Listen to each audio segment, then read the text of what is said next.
Okay बच्चों, cube root of S varies inversely has square of Y if X equal to 27 when Y equal to 4. Find the value of X when Y equal to 6. X की value 27 है जब Y की value 4 है. जब Y की value 6 होगी तो x की वैल्यू क्या होगी. अब देखो, कह रही इनवर्सली प्रोपोर्शनल, डायरेक्टली या इनवर्सली.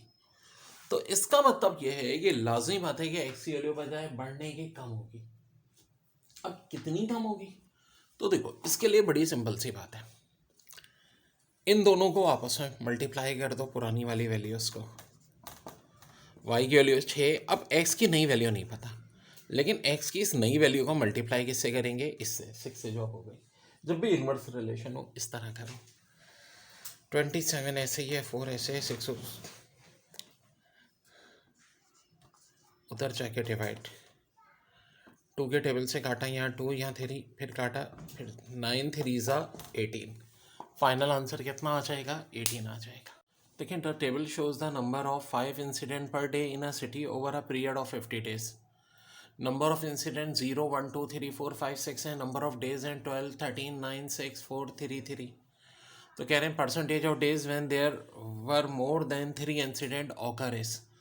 तो मोर देन 3 इंसिडेंट, देखो ये 4 5 और 6, इसकी वैल्यू 4 है, इसकी 3 है, इसकी 3 है, और टोटल इंसिडेंट बता रहे हैं 50 है.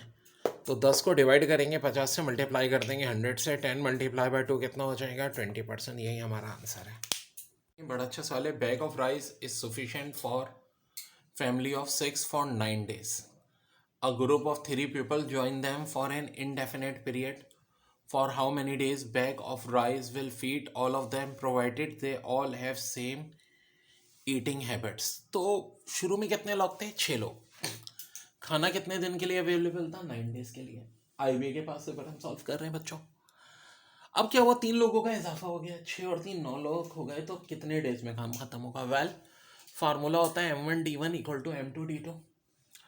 m1 की जगह 6, d1 की जगह 9, m2 की जगह 9, d2 की जगह 6. फार्मूले में पुट कर दें और फाइनल आंसर आ जाएगा 6 days. बड़ा अहम फार्मूला है, जब भी इस टाइप के सवाल आए ये use. width of rectangle is 6 centimeter less than its length. If the perimeter is 800 centimeter, then its length in centimeter and area in centimeter square are respectively. Dear. Width और rectangle में 6 centimeter less. चलो जी, ये कहानी हो गई. और total perimeter है 80 centimetre. Well, perimeter होता क्या है, twice of length plus breadth. 2 उधर जाके डिवाइड, यानी लेंथ प्लस ब्रेथ होनी चाहिए आपकी 40. और दोनों में कितने का फर्क है, 6 का. अब यहाँ ऑप्शंस देखो जो दिए हुए हैं यार. 20 वाली तो कोई कहानी हो ही नहीं सकती, क्योंकि एक जो है दूसरी से 6 बड़ी होनी चाहिए. अब जो आपसे कह रहे हैं लेंथ, विथ जो है वो 6 छोटी है, तो लेंथ 6 बड़ी होगी. देखो 16 भी 20 से छोटा है, 17 भी. देखो ना, 40 का 20 होता है. तो यार ये तो नहीं हो सकती लेंथ की वैल्यू, ये बड़ी होनी चाहिए 20 से, जैसे कि ये. अब 40 में से 23 माइनस करो 17.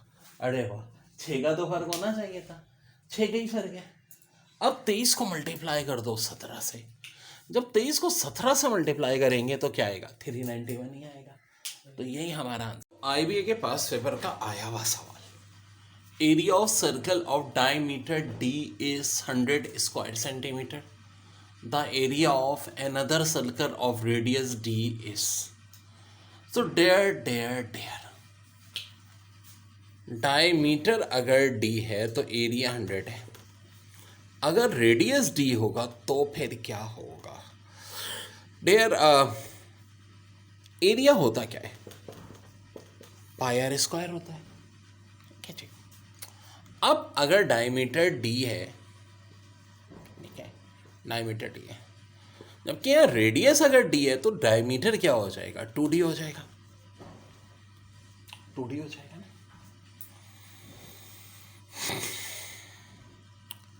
बिल्कुल जी. दूसरे लफ्ज़ों में जब डायमीटर d है तो रेडियस क्या होगा, d/2, और यहाँ रेडियस d है, यानी यहाँ का जो रेडियस है इससे कितना है, डबल है. रेडियस डबल है तो रेडियस डबल हो रहा है। रेडियस डबल होने का मतलब है कि भाई 2 का स्क्वायर यानी 4 टाइम्स एरिया बढ़ जाएगा टोटल से। पहले अगर 100 था तो 100 को मल्टीप्लाई किससे कर दें 4 से, नया आंसर आ जाएगा 400 स्क्वायर इंचेस। ठीक है जी, 400 स्क्वायर। बड़ा अच्छा सवाल है। जाफ़र और कादिर कह रहे हैं वर्क कर रहे हैं फील्ड में। जाफ़र कह रहे हैं ऑल्टरनेट कर रहा है 3 दिन में, कादिर कर रहे हैं 6 दिन में। दोनों मिला के कितने दिन में करेंगे? तो ऊपर तो इन दोनों का प्रोडक्ट आ जाएगा, नीचे दोनों का सम आ जाएगा 18/9। देखो जब भी इस तरह के सवाल आता है कि अलोन काम दिया हुआ हो और कंबाइंड पूछा जाए तो ऊपर दोनों का प्रोडक्ट ले लो, नीचे दोनों का सम, ये हमेशा आपका आंसर आ जाएगा।